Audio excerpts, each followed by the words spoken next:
আমরা প্রকাশিত ২ কিস্তি সংবাদের পুঙ্খানুপুঙ্খ পর্যালোচনা করেছি। এতে মোটামুটি সব মিলিয়ে ৪৫টি তথ্য, অভিযোগ এবং অপমানজনক বক্তব্য সন্নিবেশিত আছে। তার মধ্যে ২৪টি তথ্য বা অভিযোগ সম্পূর্ণ মিথ্যে এবং কল্পনাপ্রসূত।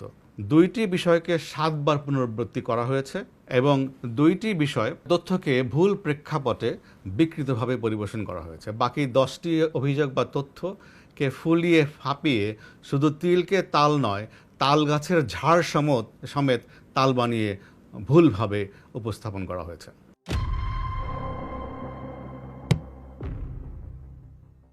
আমার জন্মশহর গোপালগঞ্জে ২০১৪ সাল থেকে আমাদের পারিবারিক কৃষি খামার ও কৃষিতে বিনিয়োগ আছে। সে সময় থেকে ১০ বছর ব্যাপী ধীরে ধীরে কৃষিক্ষেত্রে আমাদের পারিবারিক বিনিয়োগ এবং ব্যবসা চলে আসছে। প্রথমে সেখানে আমাদের পরিবার সদস্যগণ একটি ছোট মৎস্য খামার প্রতিষ্ঠা করে। সেই খামারের আয় থেকে আস্তে আস্তে ব্যবসা বৃদ্ধি হয়। পরবর্তীকালে মৎস্য খামারের পাশাপাশি সেখানে বিভিন্ন বনজ, ফলজ, ঔষধি ও মশলা জাতীয় বৃক্ষরোপণের মাধ্যমে ব্যাপক বনায়ন করা হয়। কৃষিক্ষেত্রে ব্যবসার জন্য শত শত কোটি টাকার প্রয়োজন হয় না, বা এই ধরনের শত শত কোটি টাকার বিনিয়োগের প্রয়োজন হয় না। এই যে প্রকল্প যেখানে রয়েছে, সেখানে যে পরিমাণ ভূমির উল্লেখ করা হয়েছে সেটি কোনো ক্রমেই সঠিক নয়। সত্য এই যে সেখানে যে পরিমাণ টাকার জমি কেনা হয়েছে তার থেকে বেশি আমার পরিবারের ব্যাংক এবং অন্যান্য সূত্র থেকে ঋণ, লোন বা দেনা রয়েছে।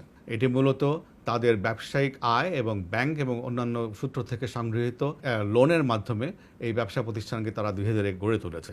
তাছাড়া এই জমির পরিমাণ এবং ব্যবসাতে নিয়োজিত সংশ্লিষ্ট জমির পরিমাণ এবং টাকার উৎস এই বিষয় সংক্রান্ত ট্যাক্স ফাইলে যথাযথভাবে সন্নিবেশিত আছে।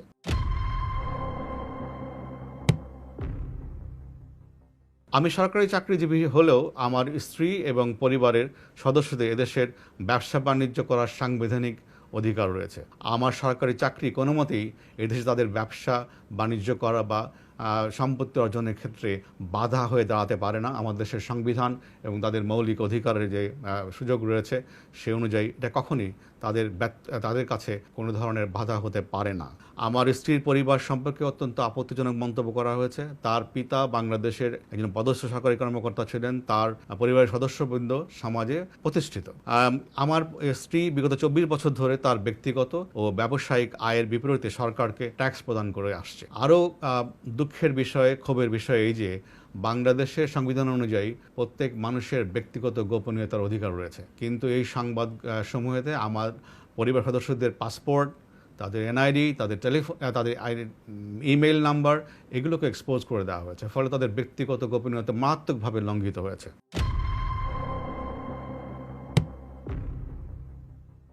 প্রতিবেদনে দুটিতে ঢাকা এবং ঢাকার বাইরে আমার এবং আমার পরিবারের যে সম্পত্তির কথা উল্লেখ আছে সেগুলো সম্পূর্ণ মিথ্যা। প্রতিবেদন মোতাবেক ঢাকার কাছেই বিঘার পর বিঘা আমাদের এবং আমার পরিবারের কোনো জমি জমা নেই। পূর্বাঞ্চলে ৪০ কাঠা জমির উপরে ডুপ্লেক্স বাড়ি নেই। পূর্বাঞ্চলের কথিত ডুপ্লেক্স বাড়ির পাশে একই জায়গায় ১০ বিঘা জমি নাই।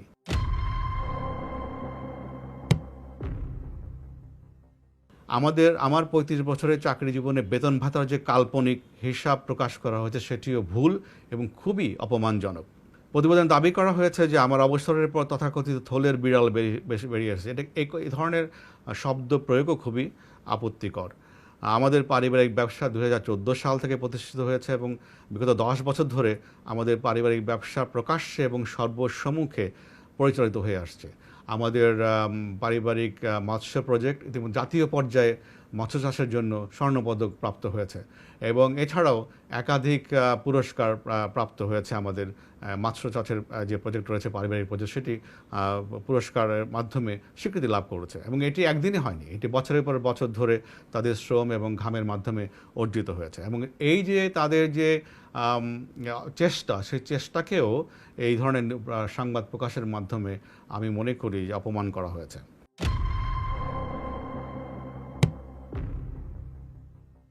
গোপালগঞ্জ প্রজেক্টে ২টি কোম্পানির কথা উল্লেখ করা হয়েছে, যেখানে ২০ কোটি টাকা, আরেকটিতে ৫ কোটি টাকার অনুমোদিত মূলধনের কথা এভাবে উল্লেখ করা হয়েছে যেন সাধারণ পাঠক মনে করেন যে এই ২টি কোম্পানিতে আমাদের পরিবার ২৫ কোটি টাকা বিনিয়োগ করেছে। আসলে অনুমোদিত মূলধন আর পেইড আপ মূলধন, পরিশোধিত মূলধন এক জিনিস নয়। এখানে এই দুইটা কোম্পানিতে ইভেন 1 কোটি টাকারও পরিশোধিত মূলধন নাই, অথচ এটা এমনভাবে বলা হয়েছে যেন 25 কোটি টাকা আমাদের পরিবারের পক্ষ থেকে দুটি কোম্পানিতে বিনিয়োগ করা হয়েছে। মূলত এই দুটি কোম্পানি প্রতিষ্ঠা করা হয়েছিল ব্যবসাকে সম্প্রসারণের জন্য। আমরা আমাদের পরিবার ওখানে যে বর্তমানে যে ব্যবসা করছে সেটাকে সম্প্রসারণ করতে চায়, কৃষিক্ষেত্রে বিনিয়োগকে সম্প্রসারণ করতে চায়, কারণ বাংলাদেশে এই মুহূর্তে কৃষিক্ষেত্রে বিনিয়োগ সময়ের দাবি।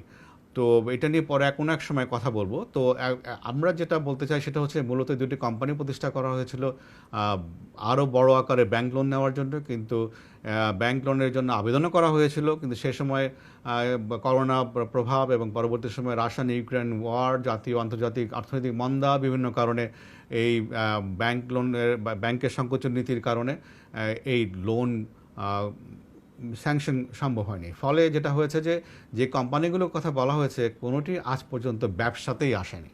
তো এটি এক নতুন কোম্পানি এবং ফাইন্যান্সে বা ফান্ডিংয়ের অভাবে এই কোম্পানিগুলো কিন্তু মূলত এই মুহূর্তে কোনো ব্যবসা করছে না।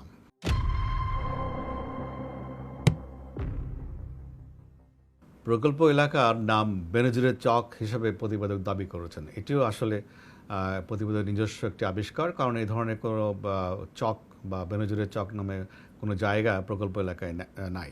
প্রকল্প এলাকায় মিটার ছাড়াই বিদ্যুৎ সংযোগ দেওয়া হয়েছে বা ব্যবহার করা হচ্ছে, এটিও মিথ্যা তথ্য। ওখানে রীতিমতো সরকারিভাবে অনুমোদন নিয়ে মিটার স্থাপন করে বিদ্যুৎ সংযোগ নেওয়া হয়েছে বৈধভাবে, এবং প্রতি মাসে নিয়মিত আমাদের পরিবার তাদের ব্যবসার জন্য যে বিদ্যুৎ খরচ হয় সেটির বিল পরিশোধ করে আসছে।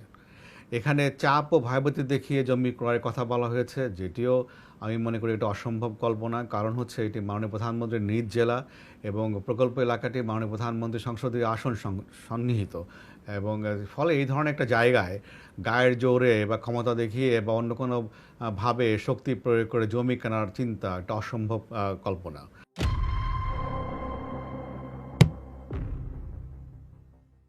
প্রতিবেদন বলা হয়েছে যে ইস্টার্ন প্রপার্টি মগবাজারে আমাদের একটি 4000 স্কোয়ার ফিটের ফ্ল্যাট আছে, এটিও একটি মিথ্যা তথ্য। মগবাজার কেন, মগবাজার, সিদ্ধেশ্বরী, রমনা আশেপাশে কোথাও আমাদের কোনো ফ্ল্যাট বা এই ধরনের কোনো অ্যাপার্টমেন্ট নাই। আনন্দী হাউজিংয়ে 40 কাঠা জমিসহ 45 কোটি টাকার বাড়ি আছে বলে দাবি করা হয়েছে। আনন্দ হাউজিং একটি বেসরকারি সমবায় সমিতি। 2007 সালে আমরা এই সমবায় সমিতির সদস্য হই এবং একটি প্লট বুকিং দেই। কিস্তির মাধ্যমে ধীরে ধীরে আমরা এই টাকা পরিশোধ করি। সেখানে আমাদের 40 কাঠা কোনো প্লট নেই, এটি বাড়িয়ে বলতে গেলে শতগুণ বাড়িয়ে বলা হয়েছে। আমাদের প্লটে 5 ইঞ্চি দেওয়াল বিশিষ্ট একটি বৈশিষ্ট্য এবং টিনের ছাদের একটি দোতলা বাড়ি আছে।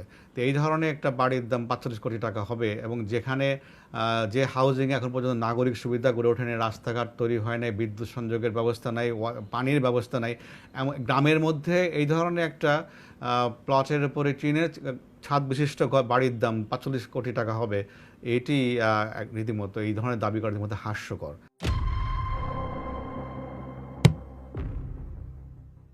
আইজি হিসেবে নাকি আমি পূর্বাঞ্চলে ফারুক মার্কেটের পাশে 10 কাঠার একটি জায়গা কিনেছি, যেটার বাজার মূল্য 22 কোটি টাকা। ইনিয়ে বিনিয়ে বলার চেষ্টা করা হয়েছে যে 22 কোটি টাকা দিয়ে আমি আইজি থাকাকালীন সময় ইনডিরেক্টলি বলার চেষ্টা করা হয়েছে প্লটটি কিনেছি।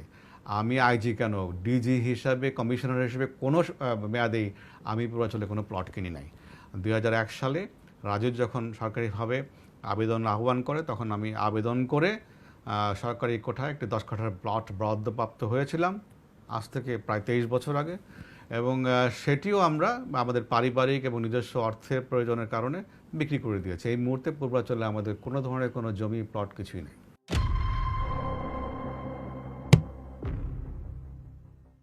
রূপগঞ্জের নাওড়ায় আমাদের একটি 2 বিঘা জমির প্লট আছে, যার বাজার মূল্য 2 কোটি টাকা বলে সংবাদে উল্লেখ করা হয়েছে। রূপগঞ্জের নাওড়ায় এবং অন্যান্য কোনো ইউনিয়নে কোথাও আমাদের কোনো 2 বিঘার কোনো প্লট নাই, এটিও একটি সর্বাংশে মিথ্যা তথ্য। রূপগঞ্জে আমাদের কোনো জমি নাই এক্সেপ্ট আনন্দ হাউজিংয়ের, যেটি রূপগঞ্জ জেলা থানার মধ্যে অবস্থিত এলাকার মধ্যে, সেখানে একটা প্লট আছে। তাছাড়া আমাদের অন্য কোথাও কোনো ধরনের কোনো জমি বা 20 কোটি টাকা মূল্যের কোনো সম্পত্তি আমাদের নাই। মেয়ের বিশ্রামের জন্য 3.5 কোটি টাকার ফ্ল্যাট কিনেছি বলে অভিযোগ করা হয়েছে। আমার মেয়ে, আমার জ্যেষ্ঠ কন্যা সবসময় আমার সরকারি বাসা থেকে তার বিশ্ববিদ্যালয়ে যাওয়া আসা করতো। তার জন্য কোনো বিশ্রামের জন্য বাড়ি কেনার কোনো প্রয়োজন আমরা কখনো অনুভব করিনি। বসুন্ধরাতে আমরা একটা আনফিনিশড ফ্ল্যাট আমরা কিনেছিলাম। পরবর্তী সময়ে বিভিন্ন কারণে আমাদের কাছে মনে হয়েছে যে এটা বসবাস উপযোগী নয়। এটাও আমরা বহু আগে সেটাকে বিক্রি করে দিয়েছি।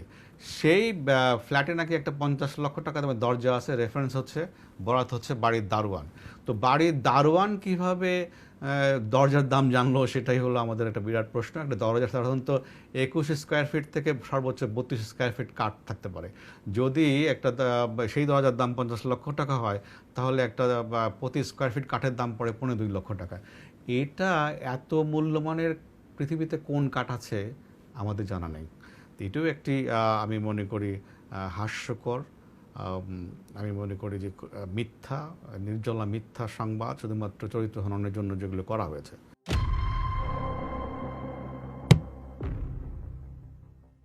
আমাদের পরিবারের স্টক এক্সচেঞ্জে পোর্টফোলিও আছে, তাদের শেয়ার ব্যবসা রয়েছে, এবং সেই শেয়ার ব্যবসার অংশ হিসেবেই বেস্ট ওয়েস্টার্ন হোটেলে আমাদের 2 লক্ষ টাকার একটা প্রাইমারি শেয়ার রয়েছে, এবং যেটি মোট সেখানে শেয়ারের সংখ্যা হচ্ছে 35,50,00,000। তো 35,50,00,000 শেয়ারের মধ্যে থেকে আমাদের কাছে 2 লক্ষ শেয়ার আছে, তাও প্রাথমিক শেয়ার অভিহিত মূল্যে, এবং সেটাকেও এমনভাবে উপস্থাপন করা হয়েছে যে এখানে বিশাল একটা ইনভেস্টমেন্টের বিষয়, যা আসলে সঠিক নয়।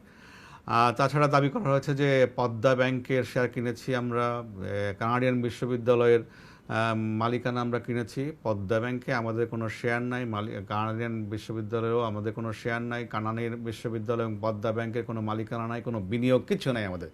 পদ্মা ব্যাংক একটি আর্থিক প্রতিষ্ঠান, সেখানে আমাদের ন্যূনতম একটা ব্যাংক অ্যাকাউন্টও নাই। তো এটাও একটা একেবারে নির্জলা মিথ্যা কথা, এবং এটির কোনো ভিত্তিহীন সংবাদ এখানে পরিবেশিত হয়েছে।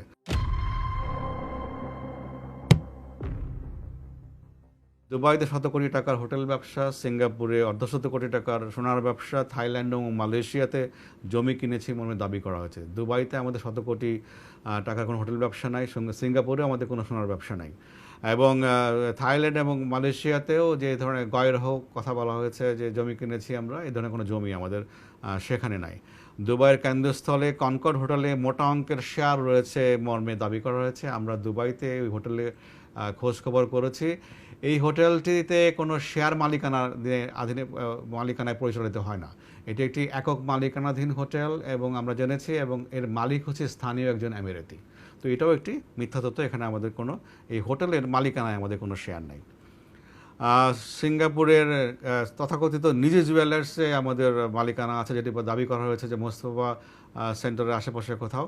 এখানে এই ধরনের কোনো জুয়েলার্স আমাদের বা আমাদের পরিবারের সদস্য পরিচালনা করে না, আমাদের মালিকও নাই, আমাদের কোনো বিনিয়োগও নাই। এটাও একটি সর্বাংশে মিথ্যা তথ্য, এই সংবাদে অসৎ উদ্দেশ্যে পরিবেশিত হয়েছে।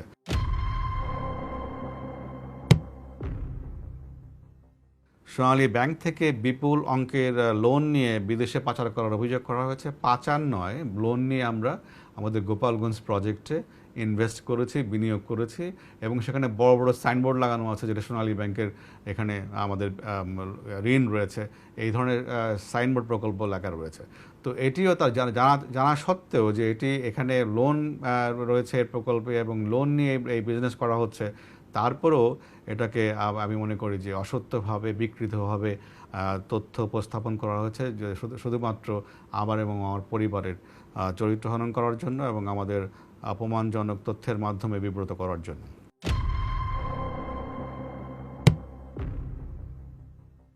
সেন্ট মার্টিন এলাকায় বাগান দখল করা হয়েছে, নারকেল বাগান দখল করা হয়েছে উল্লেখ করা হয়েছে। সেন্ট মার্টিনে আদৌ কোনো নারকেল বাগান আছে কিনা সেটা আমাদের জানা নেই। আমরা বিক্ষিপ্তভাবে নারকেল গাছ আছে, আমরা যখন যারা সেন্ট মার্টিন দ্বীপে বেড়াতে গিয়েছেন তারা দেখেছেন সমুদ্র পাড় দিয়ে বিক্ষিপ্তভাবে নারকেল গাছ আছে, কিন্তু নারকেল গাছের একটা ঘন বাগান আছে, এটা বোধহয় আমি কখনো দেখি নাই, কয়েকবার গিয়েছি আমি, কিন্তু যারা সাম্প্রতিককালে গিয়েছেন তারাও নিশ্চয়ই আমার সঙ্গে একমত হবেন যে একেবারে নারকেলের বাগান নামে কোনো বাগান ওখানে আছে নিশ্চয়ই দেখেননি কেউ। আর এই ধরনের বাগান দখলে নেওয়ার প্রশ্নই ওঠে না।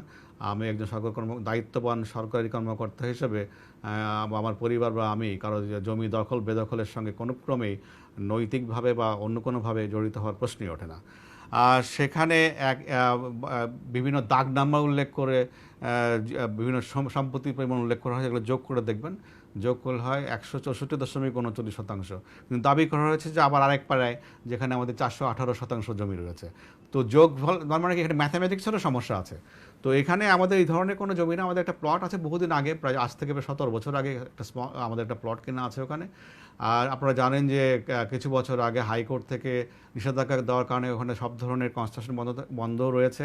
এর ফলে এই জমিগুলো এখন আর কেউ কিনেও না, এগুলো বলতে গেলে পরিত্যক্ত এবং পতিত জমি হিসাবে পড়ে আছে। এবং আমাদের যে স্মল প্লটটা রয়েছে সেটার মধ্যে বালু আছে এবং পাথর রয়েছে, এবং এখানে কোনো গাছপালাও তেমন একটা কিছু নাই। তো এটা একটা যেহেতু হাইকোর্টের নির্দেশের প্রেক্ষিতে ওখানে সব ধরনের কনস্ট্রাকশন বন্ধ, সে কারণে বছরের বছর এই জমিগুলোর কোনো অ্যাপ্রিসিয়েশন হয় নাই, রাদার ডেপ্রিসিয়েশন হয়েছে। এগুলো বিক্রি করার চেষ্টা করলে বিক্রি করা যায় না।